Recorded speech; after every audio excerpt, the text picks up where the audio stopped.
क्या diesel petrol की बढ़ती कीमतों से टेंशन फ्री होने का टाइम आ गया? क्या इंडिया में जल्द ही ट्रेडिशनल व्हीकल की जगह इलेक्ट्रिक व्हीकल ले लेंगे? और इलेक्ट्रिक व्हीकल के कारण कैसे ट्रांसफॉर्म होगा इंडिया? हेलो दोस्तों, मैं हूं आपके साथ हेमंत और एक ऐसे टॉपिक को लेकर आपके बीच आया हूं which is a very big question in the mind of every Indian कि क्या हमारा देश अब तक की सबसे बड़ी ट्रांसफॉर्मेशन यानी ट्रेडिशनल व्हीकल को छोड़कर इलेक्ट्रिक व्हीकल को एक्सेप्ट करने के लिए रेडी है? इलेक्ट्रिक व्हीकल यानी ईवी से जुड़े आपके हर सवाल का जवाब आज आपको इस वीडियो में मिलेगा। हमारा मोटिव हमारी कंट्री से जुड़े हर जरूरी और ऐसे मैटर्स को आपके सामने रखना है जो सीधे तौर पर आपकी लाइफ से कनेक्टेड हों।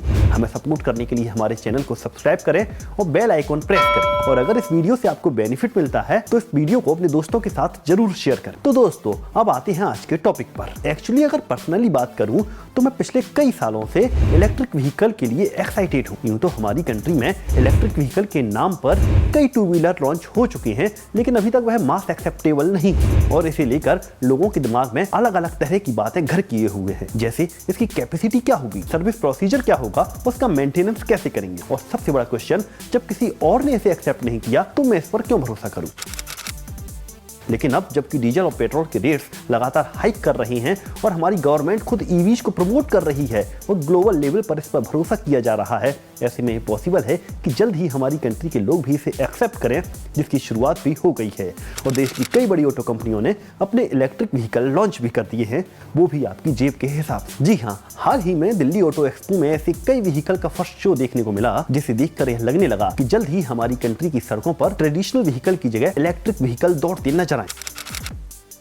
सिर्फ 4 व्हीलर ही नहीं बल्कि 2 व्हीलर कंपनी भी इंडिया में कई इलेक्ट्रिक व्हीकल लॉन्च कर चुकी हैं, लेकिन अब तक वह उम्मीद के मुताबिक कामयाब नहीं हो सकी। इसके पीछे भी सबसे बड़ी वजह है उनकी हाई रेट, सर्विस फैसिलिटी में कमी और लोगों का मिसट्रस्ट यानी अविश्वास। हालांकि सोर्स ऑफ गवर्नमेंट की माने तो जल्द ही सरकार इसे लेकर कुछ सब्सिडी अनाउंस कर सकती है। साथ ही ईवीज को रोड टैक्स से बाहर रखने का भी प्लान है। इसके साथ ही गवर्नमेंट पूरी कंट्री में ऐसे इंफ्रास्ट्रक्चर पर स्पीडली वर्क कर रही है कि इन्हें खरीदने के बाद लोगों को इनकी सर्विस और मेंटेनेंस को लेकर ज्यादा परेशान नहीं होना पड़ेगा। अब क्वेश्चन ये आता है कि क्या भारत में इलेक्ट्रिक वाहनों के दौर ने अपनी दस्तक दे दी है और इनसे जुड़े छोटे मोटे डर और कंफ्यूजन को दूर करने में ऑटो इंडस्ट्रीज को अभी कितना समय और लग जाना है? हालांकि इंडस्ट्रीज का मानना है कि जिस तरीके से इंडियन गवर्नमेंट इसे लेकर अपना इंटरेस्ट शो कर रही है, उस लिहाज से वह जल्द ही ऐसी कुछ एक स्कीम लॉन्च कर सकती है जो देश में इलेक्ट्रिक व्हीकल की स्प्रेडिंग में बेनिफिशियल होंगी। और अगर ऐसा होता है तो यकीन मानिए हिंदुस्तान इलेक्ट्रिक व्हीकल का सबसे बड़ा बाजार बनकर सामने आ सकता है। ऐसा बाजार जिस पर अभी से ही पूरी दुनिया की निगाहें टिकी हुई हैं।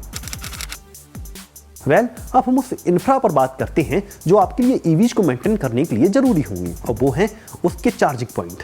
अगर आप स्कूटी या छोटा व्हीकल मेंटेन कर रहे हैं तो ये पॉसिबल है कि आप उसे घर पर ही चार्ज कर सकते हैं, लेकिन अगर आपको पावरफुल बाइक या कार को मेंटेन करना है तो इसके लिए चार्जिंग स्टेशन नेसेसरी हैं। जिस तरह आज के टाइम में हर 5 या 10 किलोमीटर पर हमें एक पेट्रोल पंप नजर आ जाता है जहां पर हम अपनी गाड़ी को फ्यूल कर सकते हैं, ऐसे ही जरूरी है कि हर जगह ईवीज के लिए चार्जिंग स्टेशन ओपन किए जाएं जहां इन्हें चार्ज किया जा सके। हालांकि गवर्नमेंट देश की 100 बड़ी सिटीज में चार्जिंग स्टेशन ओपन करने का प्लान कर रही है, लेकिन जरूरी नहीं कि ईवीज के सभी कस्टमर इन 100 सिटी से ही कांटेक्ट रखते हों। इसके लिए पूरी कंट्री में चार्जिंग स्टेशन रेडी करने होंगे। हालांकि दिल्ली गवर्नमेंट ने तो इस साल के बजट में शहर की हर कॉलोनी में चार्जिंग स्टेशन खोलने का अनाउंस किया है। यही नहीं बल्कि स्विच दिल्ली कैंपेन के तहत दिल्ली सरकार ईवीज के कस्टमर को 30% तक भारी भरकम डिस्काउंट दे रही है। यानी अगर आप दिल्ली में 10 लाख रुपए का इलेक्ट्रिक व्हीकल खरीदते हैं तो वह आपको सिर्फ 7 लाख रुपए में मिल जाएगा। अगर ऐसा होता है तो दिल्ली में ये ट्रांसफॉर्मेशन बहुत जल्द देखने को मिल सकता है।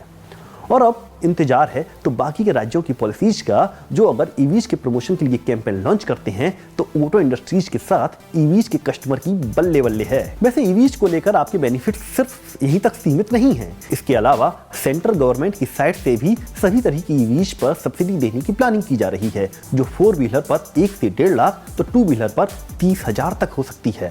मतलब गवर्नमेंट का इरादा साफ है कि वह भी इस नई क्रांति से जुड़ने के लिए पूरी तरह तैयार है। बस इंतजार है आपके द्वारा इस फॉर्मेशन को एक्सेप्ट करने का। क्या ईवीज पर लोगों का इतना बिलीव पॉसिबल है जितना वो ट्रेडिशनल व्हीकल पर करते हैं, या फिर ये कहीं सीएनजी की तरह फ्लॉप तो नहीं हो जाएगा? क्योंकि यहाँ माइंड करने वाली बात यह है कि इससे पहले भी डीजल और पेट्रोल से छुटकारा और पॉल्यूशन फ्री सोसाइटी के लिए सीएनजी व्हीकल को एक ऑप्शन माना जाता रहा है, लेकिन इसके बाद भी लोगों ने उसे एक्सेप्ट नहीं किया और इसके पीछे भी प्रॉब्लम वही थी।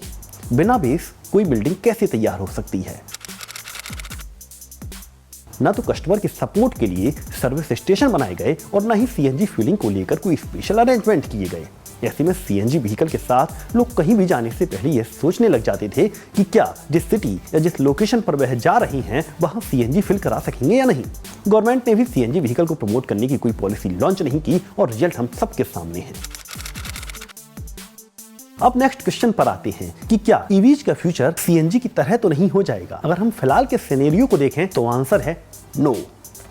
वो इसलिए क्योंकि ईवीज किसी भी व्हीकल का मॉडिफाई वर्जन नहीं है, बल्कि ये अलग से डेवलप एक यूनिट है जिसे ग्लोबल डिमांड के बाद रेडी किया गया है। टेस्ला और टेट्रॉन के साथ कई इंटरनेशनल कंपनी इसका प्रोडक्ट कर रही हैं। इवन टेस्ला ने तो अपनी इलेक्ट्रिक कार एरोप्लेन तक पुल करके प्रूव कर दिया है कि वह किसी भी लेवल पर ट्रेडिशनल व्हीकल से कम नहीं है। जाहिर है कुछ इस तरह के पॉइंट्स लोगों के मन में ये बात क्लियर कर रही हैं कि ईवीज किसी भी तरह से घाटे का सौदा नहीं। वैसे बहुत बड़े लेवल पर तो नहीं, लेकिन भारत के लोग भी धीरे धीरे इलेक्ट्रिक व्हीकल को लाइक कर रहे हैं। इसका अंदाजा सिर्फ इस बात से लगाया जा सकता है कि 2080 में जहां हमारी कंट्री में 56,000 इलेक्ट्रिक व्हीकल बिके थे, तो वहीं 2090 में नंबर बढ़कर 7,16,000 तक पहुंच गया। यही रीजन है कि ग्लोबल ऑटो इंडस्ट्रीज भारत में ईवीज की एक्सेप्टेंस की बाट जो रही है। इंटरनेशनल एजेंसी गोल्डमैन सैक्स के मुताबिक 2025 में भारत में 74 लाख इलेक्ट्रिक व्हीकल होंगे और वह जापान को छोड़कर दुनिया का तीसरा सबसे बड़ा मार्केट बन जाएगा। हालांकि इस बीच इंडियन गवर्नमेंट भी यह सोच रही है कि हमारा देश इलेक्ट्रिक व्हीकल का सबसे बड़ा मार्केट बनने के साथ इसका सबसे बड़ा प्रोडक्शन सेंटर भी बन जाए, और इसके लिए सबसे कंपलसरी है lithium ion battery. And the good news is Bharat की ही सुजुकी और टाटा मोटर्स जैसी कई बड़ी कंपनियों ने इसको लेकर बड़े इन्वेस्ट का अनाउंस कर दिया है। मतलब साफ है, फ्यूचर में इंडिया सिर्फ ईवीज का सबसे बड़ा मार्केट ही नहीं होगा, बल्कि यहाँ पर सबसे ज्यादा ईवीज रेडी भी होंगी, जिससे न सिर्फ lakhs of number vacancy generate होंगी, बल्कि बहुत बड़े लेवल पर पॉल्यूशन भी कंट्रोल होगा। नीति आयोग ने इस मैटर में एक बड़े फैक्ट को रिलीज करते हुए कहा है कि अगर इंडियन गवर्नमेंट अपने डिसाइडेड एम को पूरा कर लेती है तो वह कार्बन डाइऑक्साइड के इजेक्शन में 84.6 करोड़ टन और अप्रॉक्स 48 करोड़ टन ऑयल की बराबर बचत कर सकती है। वेल, चलते चलते एक बार फिर ईवीज से जुड़ी एक और बड़ी पॉसिबिलिटीज के बारे में बात करना चाहेंगे, जिसके बारे में चाइना के कारण पूरा वर्ल्ड सोचने को मजबूर हो गया है।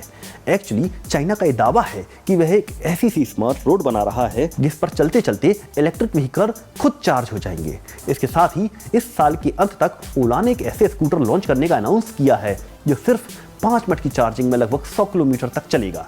मतलब साफ है, हमारी और हमारे एनवायरनमेंट की जरूरत के हिसाब से ईवीज को रिलीज करने के हर पॉसिबल एफर्ट्स किए जा रहे हैं। ऐसे में अब हमारी जिम्मेदारी है कि हम इस ट्रांसफॉर्मेशन को एक्सेप्ट करें और एक ऐसी क्रांति का हिस्सा बने जिसे अपनाने के बाद आपके साथ आपकी कंट्री का भी बहुत कुछ बदल जाएगा। फिलहाल इस वीडियो में इतना ही। आपको हमारा ये वीडियो कैसा लगा कमेंट करके जरूर बताएं। साथ ही अपने फेवरेट टॉपिक को भी हमारे साथ शेयर करें, जिससे हम आपकी जरूरत के हिसाब से अपना अगला वीडियो तैयार कर सकें।